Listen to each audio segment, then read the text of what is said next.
I'm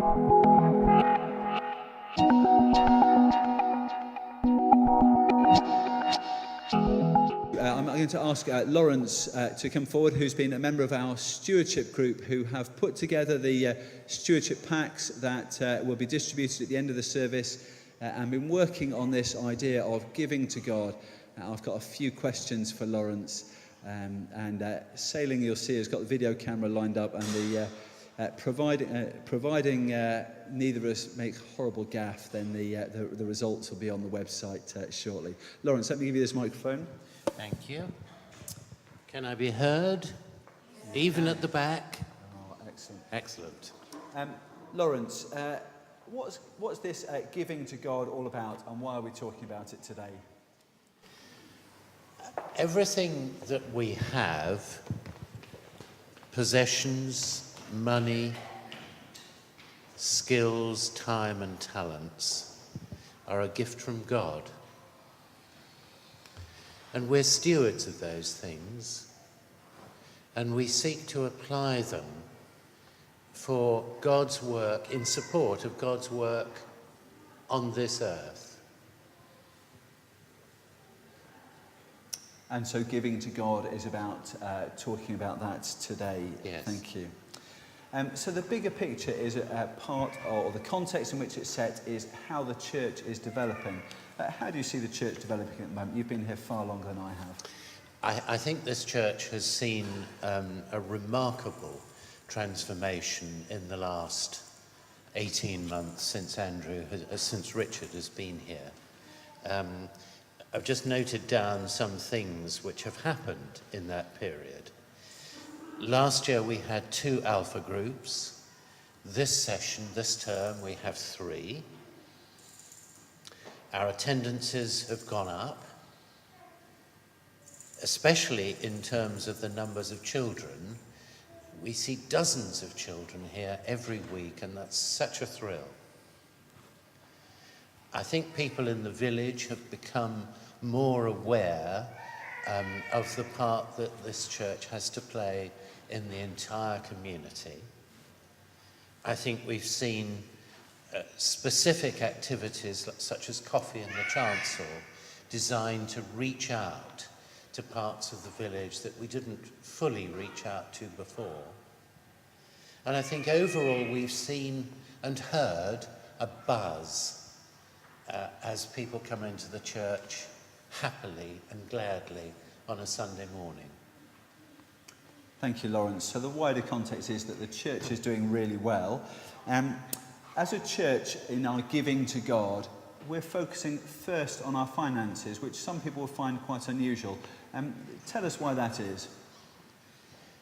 It is actually, in my view, completely consistent with what we've done in stewardship terms over the years, all the years I've been here in this church.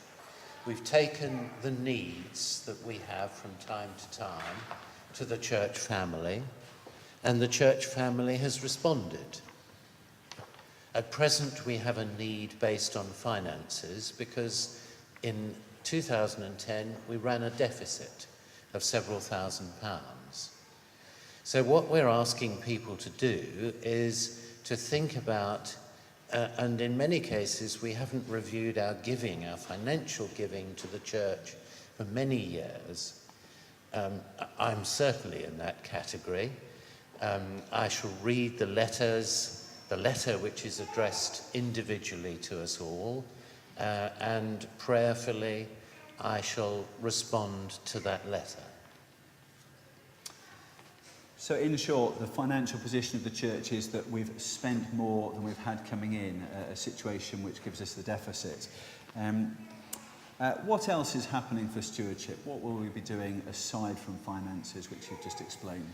Well, next year the plan is to initiate, sometime in the spring, a more creative review of all the skills and talents that are available to us.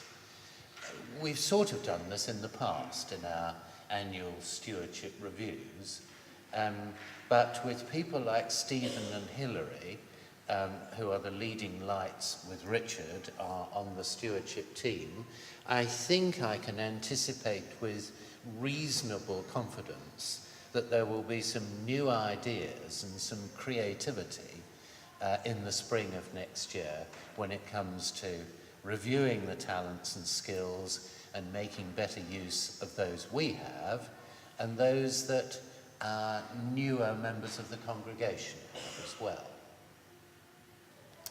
Thank you. Well, you're right.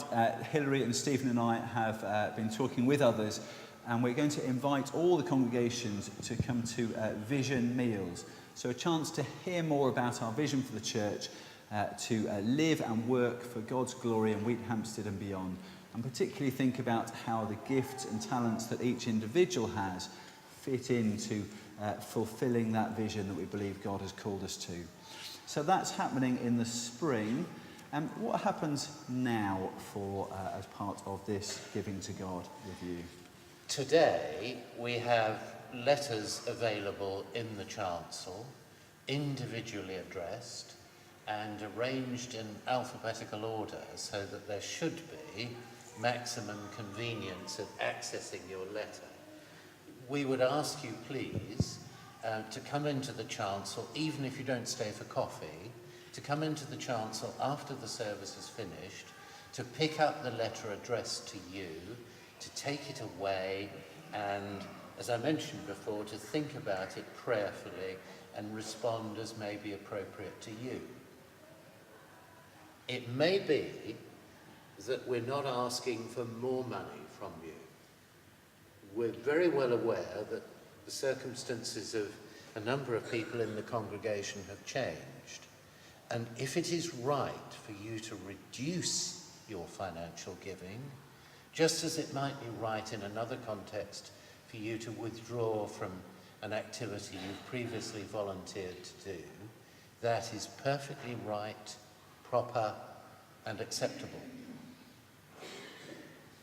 But please pick up your letters, because I don't want to have to walk around the village delivering them by hand.